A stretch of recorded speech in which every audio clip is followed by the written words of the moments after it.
Tanpa Tuhan Yesus, saudara, kita tidak mungkin bisa diperdamaikan dengan Bapa di sorga. Karena oleh sebab itu Tuhan Yesus harus datang ke dalam dunia ini. Dia harus berkorban bagi Bapak, Ibu, saudara, dan saya. Ya, jadi saudara lihat, kematian Tuhan Yesus itu adalah sebuah gambaran, sebuah tindakan, suatu perbuatan yang mulia, di mana Dia mau menggantikan Bapak, Ibu, saudara, dan saya sebagai tebusan. Dia datang untuk sebagai penebus dosa saudara. Penebus manusia berdosa, bukan dosanya yang ditebus, tapi manusia berdosanya yang Dia tebus. Sehingga hari ini Bapak Ibu, kita bisa merasakan bagaimana hari ini kita menjadi anak-anak Tuhan. Karena Tuhan Yesus sudah berkorban buat kita. Sehingga kita bisa mengerti tentang kebenaran, kita mengerti tentang kasih anugerah Tuhan ke dalam kehidupan kita. Bagaimana kita bisa mengenal kasih Bapa yang begitu sangat besar bagi setiap kita. Jadi itu poin yang kedua, Bapak Ibu. Poin yang ketiga, poin yang terakhir adalah mengasihi seperti yang Tuhan ajarkan. Ya, Bapak Ibu, mengasihi seperti yang Tuhan ajarkan. Ini tugas penting, wajib yang harus kita kerjakan. Mungkin kita berkata, Pak, aduh berat banget Pak, kita harus mengasihi. Aduh, apalagi sekarang yang ditimpa masalah ini adalah orang yang pernah menyakiti saya beberapa tahun yang lalu, Pak. Aduh, Pak, bagaimana mungkin, Pak, dia orang yang paling membenci saya. Mungkin kita punya pertimbangan seperti itu. Tapi dengan baik, Bapak Ibu. Saya katakan bahwa kalau saudara mengasihi seseorang, mengasihi banyak orang, saudara tidak boleh ada kasih yang tanpa syarat untuk membantu mereka.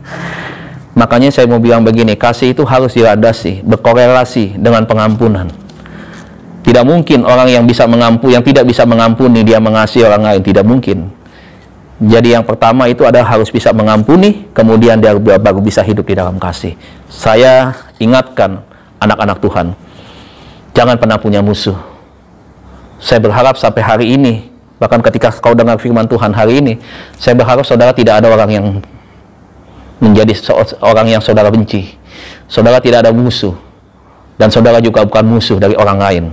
Ya. Saudara harus hidup damai dengan sesama. Jadi seperti apa yang Tuhan ajarkan bagi kita? Yang pertama yang Tuhan mau. Ya. Bagaimana caranya sekarang kita lakukan? Supaya mengasihi yang Tuhan ajarkan itu kita bisa terapkan. Yang pertama adalah dengan memberikan bantuan yang praktis, saudaraku. Saat-saat sekarang adalah waktu yang tepat untuk saudara membantu sesama kita, Bapak Ibu. Di sekitar kita hari ini banyak orang yang mengalami kesusahan, kesulitan, tidak hanya secara ekonomi, tetapi juga dalam berbagai macam persoalan. Saya mau bilang begini, mari kita bantu Bapak Ibu. Kita bertindak untuk kita bisa bersama-sama, bisa meringankan beban yang dialami oleh saudara-saudara kita. Mungkin saudara berpikir, Pak, saya kalau membantu sendiri, waduh, nilai uang yang saya berikan mungkin tidak besar. Bapak Ibu, kalau kau memberi dari sesuatu yang kecil, ya, Tuhan tidak berapa lihat seberapa besar dan ukuran kecilnya itu. Tapi yang Tuhan lihat adalah ketulusan hatimu di dalam memberi. Kerelaanmu ketika memberi. Itu yang Tuhan lihat.